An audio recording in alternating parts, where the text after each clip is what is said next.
Bună dragi urmăritori! Bun venit pe canalul nostru!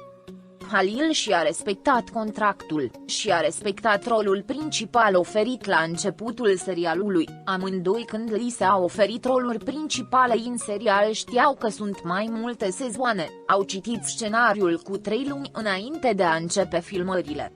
Orsila s-a răzgândit, n-a mai vrut Seher, după ce s-a văzut în vârf, recunoscută mondial.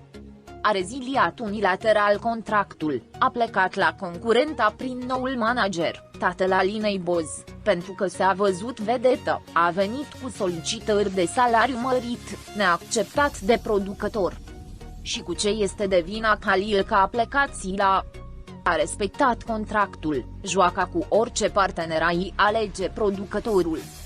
Sunteți desperiat, conflictul Sila, producție nu are legătură cu Halil, nu el alege actrițele cu care joacă, producătorul este acela, aici a fost Aihan, care a adus-o și pe Sila, apoi pe Nanuca, este treabă lor, Halil e producător.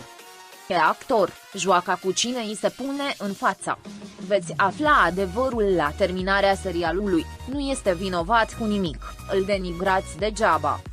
Cât despre marea iubire dintre Halil și Sila, a fost în film, în realitate doar colegi de platou, cu o chimie perfectă între ei. Banii nu sunt totul în viață și dreptatea divină. Și de această dreptate nimeni nu scapă. Tot răul suferit de sublima noastră Sila va fi o răsplată pentru ea. Dovada, ea triumfă în serialul Kizilcik Serbeti datorită unui cunoscut și curajos producător domnul Faruk Turgut. Și acest serial strălucește și fanii Sila Turkoglu sunt foarte fericiți pentru ea. Ea merită atât de multă recunoaștere și respect. Dansatorul nu va putea niciodată să o înlocuiască pe Sila sau măcar să o imite pentru că Sila este o tânără actriță talentată, sublimă, inimitabilă și de neînlocuit. Banii nu pot cumpăra talent. Chiar de ar vrea Halil să schimbe scenariul, are nevoie și de aprobarea lui Nazmiye, care oricum are ideile ei, pentru a nu face nimic cum îi se dorește publicul sau actorii. Actorul nu poate schimba scenariul, doar să-l interpreteze. De ce spunea Halil, în interviurile anterioare, că nu poate juca sa ceva și Sila îl calma că nu este decat un scenariu, să nu se enerveze degeaba. Acum cine îl calmează, când scenariul e scris doar pentru Nanuca, ca ea să se află în prim plan, ca să îi se vadă mutra 3 sfert din episod, doar pentru ce plătește tati? Nu ca să îi se vadă figura fada sifara expresie a fiicei. Toată lumea este responsabilă pentru propria fericire și Halil alege banii în locul viitorului său. Salut și-a pierdut aspectul, pare mai în vârstă decât vârsta lui. Salut, acționează la fel ca Nanuca fără talent și, pas cu pas, își arată fața și personalitatea învârtejită. Eu sunt un fan al ambilor actori Halil și Silas, dar ceea ce spui acum, din păcate sezonul 3 din Emanet este zero, scufundat în fundul mării. Actorul nu trebuie să facă scenariul, trebuie să-l citească și să dea viața personajului, dacă e de acord. Dacă e scenarist actor, fă bine, asta măcar nu mai joacă un personaj ridicol. Nu mai înțeleg de ce se afișează numele lui Sila cu Halil nu sunt împreună și niciodată nu au fost împreună, el a făcut totul pentru rating și banii nu din dragoste, astfel nu făcea ce a făcut. Poate să facă orice vrea, mă întreb cum poate să cadă atât de jos fiind un monstru în a juca pentru câteva firimituri de single sau să se lase cumpărat sau nu mai știu. De unul singur se denigrează pe sine, fiecare persoană care își vinde talentul, mintea, gândirea și atitudinea, se denigrează doar pe sine, sunt lucruri neprețuite, valori și principii, demnitate, moralitate, loialitate, respect față de unul. Tot ce Halil Ibrahim le-a pierdut pentru câțiva bănuți. Deci nimeni nu-l crede pe Halil mult timp.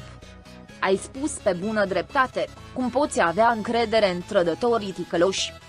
Sunt convins că Halil nu pleacă pentru că nu vrea, trebuie să fie ceva care să-l intereseze, dacă ar fi făcut-o azi ar fi în condiții mai bune pentru viitorul lui, e un actor bun și ratează. Nu numai că Sila a plecat, ci și alții au lăsat și personajele lui Zia, Ari, Zuhal etc. Să lăsăm așa, când o ușă se închide Dumnezeu deschide o alta, cu o oportunitate mai bună pentru Sila, este o binecuvântare deghizată. Pleacă, ea se extinde orizontul ei și batându-și aripile în direcții noi. Cred că Halil rămâne pentru că s-a gândit că, așa cum spune de obicei, un proiect internațional va continua succesul și probabil s-a simțit obligat la producția care 50 a făcut cunoscut și obligații legale pe care nu trebuie să urmează de la seria Has. Întrebarea mea de ce este aici fotografia Sila Seher dacă a murit deja în al doilea sezon acești producători nebuni Caramel și Nazmiye și Halil trebuie să ai puțină demnitate și să nu se promoveze cu cine nu mai este pe coperta rămână Nana Plakhtvi Ibrahim care nu știa ce înseamnă a avea loialitate față de o persoană Halil poate sau nu schimba libertăți în emanet dar cu că nu strălucește cu Nanuca nu va avea public dacă Halil nu lasă viperie manetului și va rămâne acolo fiți în singurul roman care va funcționa în opurul frumoasei actrițe Sila Turcoglu strălucește oriunde el. Dragii prieteni care arată dragoste față de Halil Ibrahim și Sila, vă vom transmite asta vouă, dragii noștri fani, pe măsură ce primim vești despre jucătorii noștri. Rămâneți pe fază pentru acces instantaneu la cele mai recente știri. Abonați-vă la canalul nostru și distribuiți videoclipul. Pentru a fi primul care vizionează, fi la curent cu noile videoclipuri activând notificările. Fi sănătos! Pascali